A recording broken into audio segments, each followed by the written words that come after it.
Ada pertanyaan gini Bang. Bang, apakah betul bahwa Nabi Muhammad itu ada keturunan dari Indonesia? Nah, pas begitu saya lihat pertanyaan ini Bang, jujur. Pertama kaget. Yang keduanya, kok bisa orang bertanya seperti ini? Ini satu hal yang saya bilang ngelantur sih enggak ya. Tapi orang-orang bertanya ini pun berdasarkan mungkin sesuatu yang dia dengar atau dia baca di mana gitu. Akhirnya muncul pertanyaan ini. Nah, untuk menjawab pertanyaan ini, jujur, saya gali dari beberapa sumber. Saya lihat beberapa videonya. Yang pertama tuh video MH Ainun Najib. Yang kedua ada videonya Ustadz Adi Hidayat. Ya Allahumma yarham. Semoga Allah memberkahi beliau ya. Ini, kalau tapi ini pertanyaan menggelitik juga ya, menggelitik dan penuh tantangan. Kenapa? Karena menyangkut manusia terluar biasa di muka bumi ini. Termasuk ini menyangkut manusia yang sangat dicintai Allah. Dan saya pun harus berhati-hati ketika menjawab ini. Dan mohon maaf kepada teman-teman, para ulama, para syekh. Saya hanya menjawab kepenasaran abang ini ya gitu. Nah, untuk menjawab pertanyaan ini, kita harus flashback jauh. Maksudnya gini, kita harus flashback jauh ke belakang kepada masanya Nabi Ibrahim. Kenapa kepada masanya Nabi Ibrahim? Karena di situ titik temu antara Ismail sama Ishak. Jadi bermulanya dua rentetan nabi-nabi kan. Nabi Ibrahim itu julukannya Babul Anbiya. Nabi Ibrahim adalah bapaknya para nabi. Berarti dari kedua anaknya Nabi Ibrahim, Ismail dan Ishak yang memiliki ibu yang berbeda, di situ turun beberapa nabi, bahkan hampir semua nabi itu bersumber dari kedua nabi ini, dari kedua anaknya Nabi Ibrahim, Ismail dan Ishak. Nah, Nabi Ibrahim itu lahir tahun 1996 sebelum Masehi.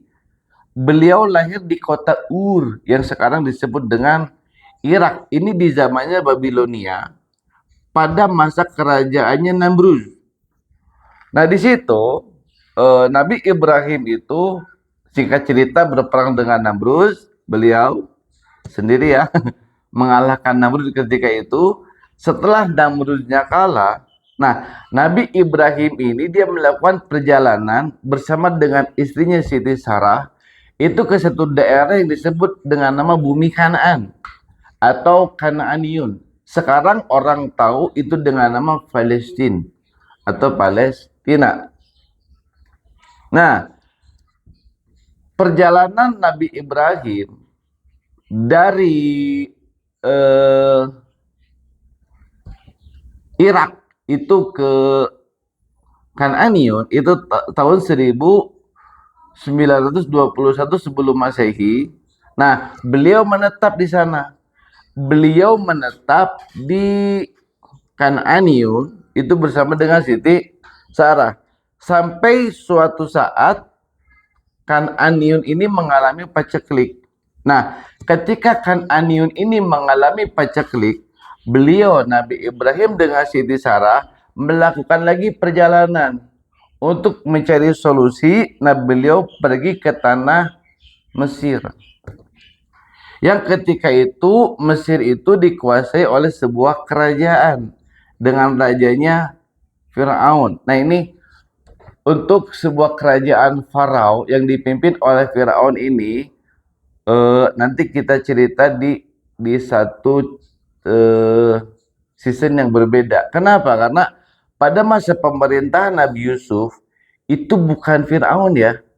Itu namanya dinasti Haiksan. Sekitar tahun 1650 sebelum Masehi itu dinasti Haiksan. Tapi dari beberapa manuskrip sejarah yang saya temukan itu tahun 3100 sebelum Masehi itu sudah berbentuk Farao. dengan raja namanya Fir'aun gitu. Nah, perjalanan Nabi Ibrahim dengan Siti Sarah itu ke Mesir dengan jarak 400 sampai 800 km. Itu kalau dulu ditempuh dengan jalan kaki sekitar 25 sampai 40 hari. Beliau ini sampai ke Mesir ya. Nah, ketika beliau sampai ke Mesir, bla bla bla bla bla bla, beliau diterima dengan baik oleh Firaun. Nah, tapi Nabi Ibrahim itu tidak mengatakan Siti Sarah sebagai istrinya, enggak, tapi sebagai saudaranya. Sampai akhirnya Firaun ini menyukai Siti Sarah, istrinya Nabi Ibrahim. Tapi akhirnya beliau tahu. Nah, yang jadi permasalahan di sini adalah titik temu ketika ada pertanyaan kenapa Nabi Muhammad itu memiliki keturunan dari Indonesia atau memiliki darah dari Indonesia. Di masa pemerintahan Firaun, ternyata dari beberapa keterangan yang saya dapati, ternyata Nusantara itu dengan Mesir sudah ada hubungan dagang. Kenapa dikatakan sudah ada hubungan dagang? Tahun 2000 sebelum Masehi, 1000 sampai 2000 tahun sebelum Masehi, ternyata Indonesia ketika itu Nusantara itu sudah mengirim beberapa rempah-rempah ke Mesir. Nah, buktinya telah ditemukan beberapa nih benda-benda Nusantara yang ada di mumi Firaun ketika itu. Yang pertama terdapat kapur barus. Itu dipakai sebagai salah satu sebagai salah satu alat atau media untuk membuat mumi Firaun. Terus yang keduanya ditemukan kayu manis di makam Firaun. Entah fungsinya buat apa. Nah, dari penemuan kedua benda ini dan beberapa benda yang lain, di situ disimpulkan bahwa 2000 tahun sebelum Masehi, Nusantara sudah ada hubungan dagang dengan Mesir atau Firaun. Nah, ketika Nabi Ibrahim, singkat cerita, dan Siti Sarah itu kembali pulang ke negeri Kanaan atau yang dikenal dengan Palestina pada saat ini, beliau diberikan satu budak oleh Firaun untuk dijadikan istri Nabi Ibrahim. Namanya siapa? Hajar. Nah, masalahnya ini muncul pertanyaan, kalau Siti Sarah jelas beliau ini keturunan dari Haran ya, itu pamannya Nabi Ibrahim. Jadi Nabi Ibrahim ini menikah dengan Sarah ini saudaraan, sepupuan kalau nggak salah. Nah, Nabi Ibrahim menikah dengan Siti Hajar, ini yang asal usulnya nggak jelas. Dari beberapa catatan saya dapetin gini. Satu catatan itu Hajar itu adalah saudaranya Firaun. Yang pertama. Tapi buktinya nggak kuat. Nah, saya telusuri nama Hajar ini. Karena gini ya, kalau perempuan itu punya nama Hajar yang artinya dalam bahasa Arab itu batu, kayaknya nggak mungkin. Nah, jadi di sini saya telusuri nih nama Hajar. Kita cek menggunakan bahasa Arab dulu. Hajar itu kalau menggunakan haknya hak besar ya. Hajar itu artinya pelarian, bermigrasi, atau imigran. Yang pertama. Terus kalau kita cek di Bible, itu namanya kan Hagar, bukan Hajar ya. Hagar.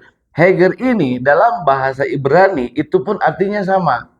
Pelarian, pengembara, atau orang asing. Nah, kalau menggunakan bahasa Arab lagi, pakai hak kecil, Hajar itu artinya batu karang.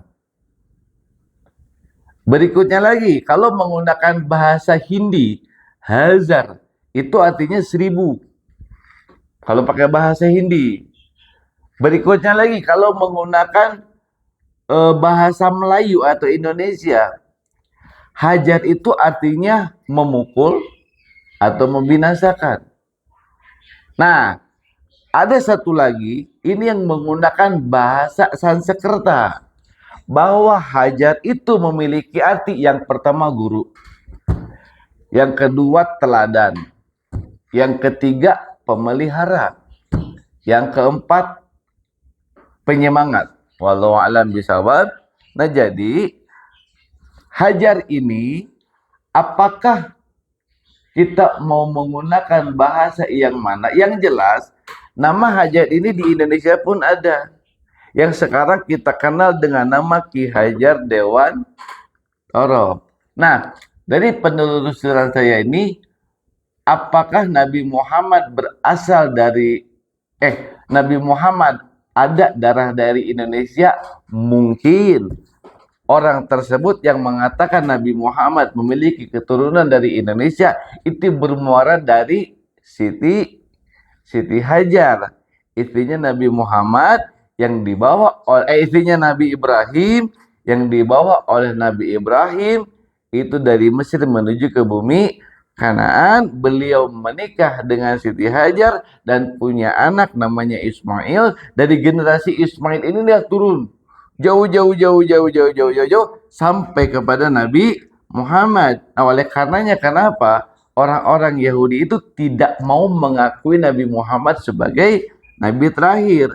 Kenapa? Karena beliau bukan keturunan dari Ishak. Padahal di dalam kitab-kitab sebelumnya dikatakan bahwa orang-orang Yahudi ini mengenal Nabi Muhammad seperti mereka mengenali anaknya sendiri. Itu jawaban dari saya. Mudah-mudahan bermanfaat. Jazakallahu khairul jaza. Assalamualaikum.